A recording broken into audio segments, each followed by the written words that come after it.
అందరికీ నమస్కారం అండి. ఇప్పుడు కొత్త రేషన్ కార్డు ఎవరైతే అప్లై చేసుకుంటారో దాని ఫామ్ ఎలా నింపాలో ఇప్పుడు మా వీడియోలో చెప్తామండి. తెలియని వాళ్ళ కోసం ఈ వీడియో చేస్తున్నామండి. అయితే ముందుగా దరఖాస్తుదారుని వివరాలు అవి ఎలా నింపాలో మనం ఈ ఫామ్ ద్వారా తెలుసుకుందాం. ఫస్ట్ ఇక్కడ కుటుంబ సభ్యుల గ్రూప్ ఫోటో పెట్టాలి. గ్రూప్ ఫోటో తప్పకుండా ఉండాలి. అంటే కుటుంబ సభ్యుల మొత్తం ఎంతమంది ఉంటారు, ఇప్పుడు ముగ్గురు అయితే ముగ్గురు, నలుగురు అయితే నలుగురు, గ్రూప్ ఫోటో పెట్టాలి. గ్రూప్ ఫోటో అయినా పాస్పోర్ట్ చిన్న ఫోటో పెట్టాలి. నెక్స్ట్ దరఖాస్తుదారుని ఇంటి యజమాని పేరు. ఇప్పుడు రేషన్ కార్డు అసలు లేడీస్ పేరు మీద ఉంటుంది కాబట్టి లేడీస్ పేరే ముందుగా రాయాలి. రాస్తున్నాం ముందుగా.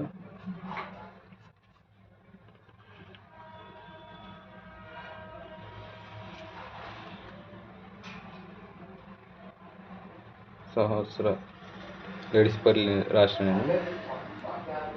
మీ ఇంట్లో సంబంధించిన వాళ్ళ లేడీస్ పేరు ముందు రాయండి. ఒకేలా లేడీస్ లేకుండా మగవాళ్ళకు కూడా రాయొచ్చు. లింగం మేలా ఫీమేల్ రాయాలి. ఆడైతే ఆడ, మగైతే మగ. స్త్రీ కులం మీదే కులం అది రాయాలండి. ఇక్కడ మాది ఎస్టీ కాబట్టి ఎస్టీ అని రాస్తాం. పుట్టిన తేదీ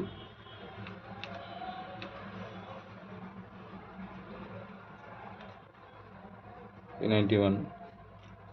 ఆధార్ నెంబర్ ఇది ఆధార్ నెంబర్ అయితే అది ఇక్కడ ఎంటర్ చేయండి, రాయాలి.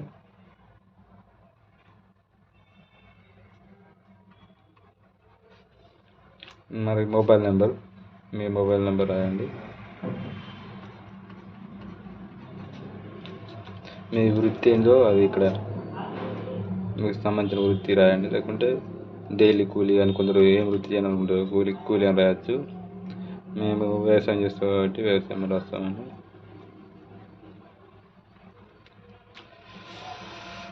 ఇక్కడ కుటుంబ సభ్యుల వివరాలు ఇది ఉంది కదా టేబుల్. ఈ టేబుల్లో ఎంతమంది ఉంటే వాళ్ళందరి వివరాలు రాయాలి. వాళ్ళతో సంబంధం అనేది కూడా రాయాలి. ఇది మేలా ఫీమేల్ అనేది రాయాలి. అంటే మగనా స్త్రీనా అనేది రాయాలి. ఇలా పుట్టిన తేదీ ఉంటే పుట్టిన తేదీ, లేకుంటే ఇయర్ రాయాలి. ఆధార్ నెంబర్ అయితే తప్పకుండా రాయాలి. అందరికీ ఉంటుంది కాబట్టి ఆధార్ నెంబరు. ఈ ఆధార్ నెంబర్ ఇలా ఇందులో రాయాలి. ఇప్పుడు ఇది రాద్దాం. క్రమ సంఖ్య అంటే 1 2 2 3 ఎందరు ఉంటే అందరి. ఇట్లా పేరు ఇక్కడ వైఫ్ పేరు రాసినాం కాబట్టి ఇక్కడ భర్త పేరు రాయాలి.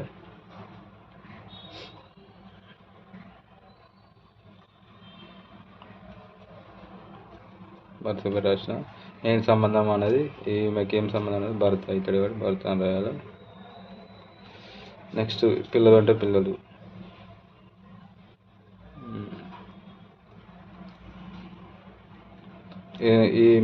ఇతను ఏమవుతాడో ఈమెకి ఇక్కడ కొడుకు అని రాయాలి. కొడుకు. నెక్స్ట్ ఇది కొడుకు అని రాసిన తర్వాత ఇంకా ఎవరైనా ఉంటే పిల్లలు వాళ్ళ పేరు కూడా రాయాలి. శ్రీనిధి. కూతురు అయితే కూతురు. లింగం భర్త మేలు కాబట్టి మగ అని రాయాలి. ఇది కూడా మగ. స్త్రీ కాబట్టి అమ్మాయి కాబట్టి స్త్రీ. పుట్టిన తేదీ ఎంత ఉంటుందో మీ వాళ్ళ సంబంధించి ఎంత ఉంటుందో అంతా ఇక్కడ పుట్టిన తేదీ రాయాలి. ఇది కూడా పుట్టిన తేదీ.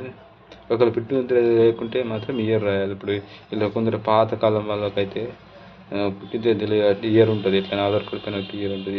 ఇక్కడ ఇయర్ ఎంటర్ రాయాలి. ఇక్కడ కూడా ఇయర్.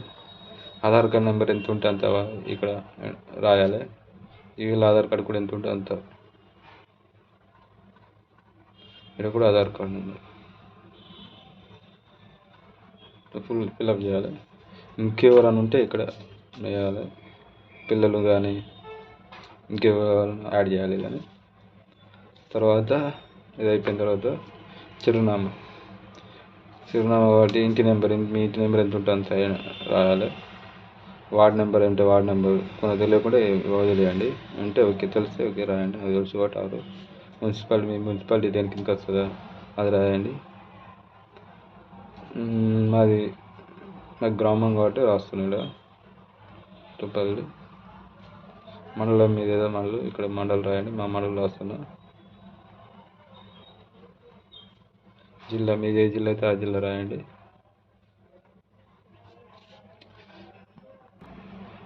నెక్స్ట్ వేరే పేజీ.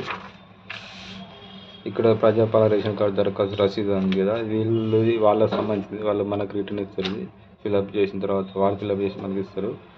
మన వార్డ్ నెంబర్ మనకు తెలుసు కాబట్టి మనం ఫిల్అప్ చేద్దాం. వారు ఈ దరఖాస్తు సంఖ్య అనేది వాళ్ళే చేస్తారు.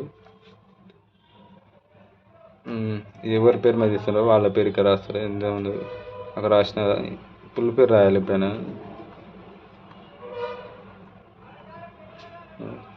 భర్త పేరు రాసిన. రేషన్ కార్డు వరకు దరఖాస్తు స్వీకరించమైనది రాసింది కదా. వార్డ్ నెంబర్ మనం తెలిసి రాద్దాం. మా ఊరి పేరు, మండలం మీది ఏదైతే అది రాయండి. జిల్లా తేదీ 31 కాబట్టి రాస్తున్నా. మీరు ఏ రోజు అయితే రాస్తారో దాని ఆ రోజు డేట్ వేయండి. ఇది అధికార శాంతం వాళ్ళ పేరు వాళ్ళు పట్టేసుకుంటారు. మనకు తర్వాత రిసిప్ట్ ఇస్తారు. ఇది ఇంత సింపుల్. ఇది మళ్ళీ ఎక్కడ సబ్మిట్ చేయాలనేది మీ గ్రామ సభ ఉంటే గ్రామ సభలో సబ్మిట్ చేయచ్చు. లేకుంటే మండల ఆఫీస్లో ఎంఆర్ఓ కూడా ఇవ్వచ్చు. ఇది ఫామ్తో పాటు దీనికి కావాల్సిన జిరాక్స్లు మొత్తం అందరి ఫ్యామిలీ మెంబర్ అందరి ఆధార్ కార్డు జిరాక్స్లు పెట్టాలి. మళ్ళీ ఒకటి గ్రూప్ ఫోటో పెట్టాలి. పెట్టిన తర్వాత ఇవి సబ్మిట్ చేయాలి. సబ్మిట్ చేస్తే మీ రిసిప్ట్ మాత్రం మనకి ఇస్తారు. ఇది మనం తీసుకోవాలి. తర్వాత మామూలుగా అయితే ఇలా కాకుండా తెల్ల పేపర్ పైన కూడా చాలామంది అలా రాసిస్తున్నారు. అలా రాసిచ్చినా ఏం కాదు. రేషన్ కార్డు కొరకు ఇప్పుడు చాలా ప్లేస్లలో మొత్తం మామూలుగా తెల్ల వైట్ పేపర్ పైన రాసిస్తున్నారు. ఇట్లా దరఖాస్తు పెట్టుకున్నట్టు మనం లెటర్లా రాసినట్టు రాసిస్తున్నారు. అలా ఇచ్చిన ఏం కాదు, ఇలా ఇచ్చిన ఏం కాదు. మనకి ఫామ్ ఇలాంటి ఫామ్ దొరికింది కాబట్టి మనం ఇలా రాస్తున్నాం. మామూలుగా అయితే లెటర్ లాగా రాయాలి. చాలామంది అట్లనే రాస్తున్నారు. మీ ఇష్టం, మీకు ఏలా అనుకూలంగా ఉంటే అలా రాయండి అప్లికేషన్ ఫామ్. నేనైతే ఇది మీకు ఎంతో కొంత ఇన్ఫర్మేషన్ అయిందని మేము అనుకుంటున్నాం. Thank you. ఈ వీడియో చూసినందుకు సబ్స్క్రైబ్ కూడా చేయండి, లైక్ కూడా కొట్టండి.